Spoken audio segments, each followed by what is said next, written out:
Solusinya kita simpan dalam akaun kita sendiri.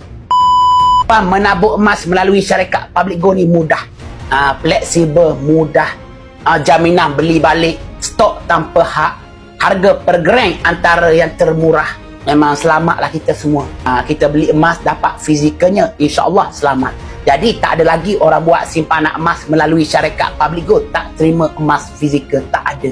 Syaratnya kita kena keluarkan emas yang ada dalam akaun gate kita ni. Contoh kita menabung emas dalam akaun gate kita ni 10 gram. Kita nak keluarkan 10 gram boleh. Nak simpan dalam akaun pun tak ada masalah. Tak payah bayar, percuma sahaja. Selama mana kita nak simpan.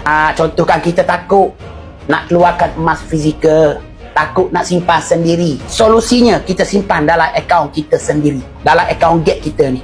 Tak ada masalah. Selama mana kita nak simpan, tak payah bayar jah upah simpan. Selama mana tuan-puan nak simpan. Sebab tu melalui syarikat Public Gold ni banyak kelebihan kita dapat.